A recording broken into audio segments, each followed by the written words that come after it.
If you're an LLC or a sole proprietor or subchapter or S corporation, you're filing as a person. That's like 80% of American businesses.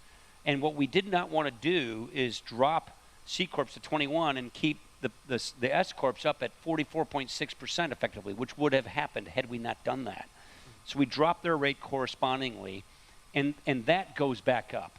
So there is some pro-growth or anti-growth tax policy over here on the individual side that's expiring that we don't want to let expire because it will really do a lot of damage to a lot of businesses. And then as Steve mentioned, the expensing stuff, that's really the biggest kicker for growth in this bill. I think, but Alan?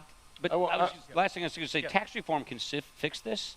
You can get a broader base at higher revenues and still maximize economic growth through a reformed tax code that is more consumption-based by exempting savings and investment from taxation, effectively taxing consumptions. There are different ways of skinning that cat. You could do what Alan's saying. You could do an X tax, a cash flow tax. We've not 24/5. I agree. But not with this code. That's the challenge. But I want to push back on one thing, Paul, because I was pushing back on this when you guys were doing your bill. I agree you want to be fair to pass-throughs versus C Corps, but the only reason pass-throughs exist is because people that own their own business and then were taking home their profits didn't want to pay a corporate tax and then pay a tax on dividends. Yeah. So they weren't being double taxed. So the reason that you had the pass-through was to say, okay, pay your personal tax rate, that's one time. Now all of a sudden you say, if I'm going to bring the corporate rate down to here, I'm going to still only tax you once, and you're going to get a C Corp rate, but then those that are getting dividends out of C Corps are going to have to pay a tax again. So I lobbied against it. The funny thing was I said, look, I'm an LLC, so I'll benefit, but I still don't think. And then they went ahead and said, oh, sorry, investment banks and, you and law firms couldn't do it. So I said, okay, so, you knocked me out. But I do think we have to think those things through as to, I said, why not give businesses the opportunity to either pay the corporate rate and then go ahead and pay taxes on distributions or be your pass-through. But by giving them both, I think those are the kinds of things that I personally think we have to think through. We made a run at it in the Bush administration to get rid of the tax on dividends, and we came up short. Right, but I'm just saying that one or the other, not both. I want to take some questions that have come in from the audience. And again, if you have more questions you want to submit, we'll put that QR code up again, and you can send them in. We have one question about the IRS.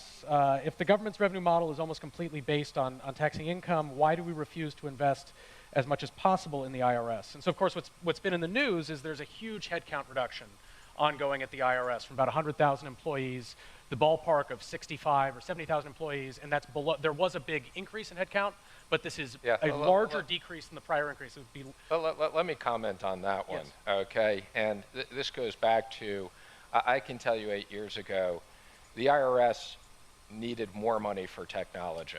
And Paul remembers this. Yes. Kind of one of the things I said, it's critical.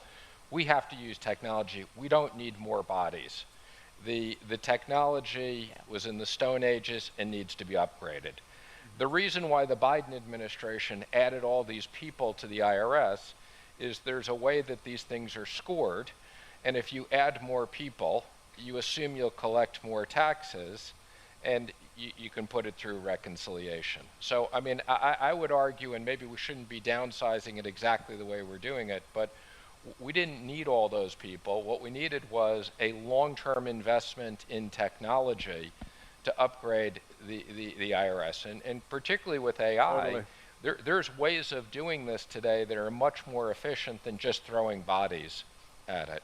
But so you don't see, if we have 30% fewer revenue agents, fewer auditors, you don't think that has an impact on? No, I think that technology can replace people, and I think the motivation of adding all these people was when they were scoring this,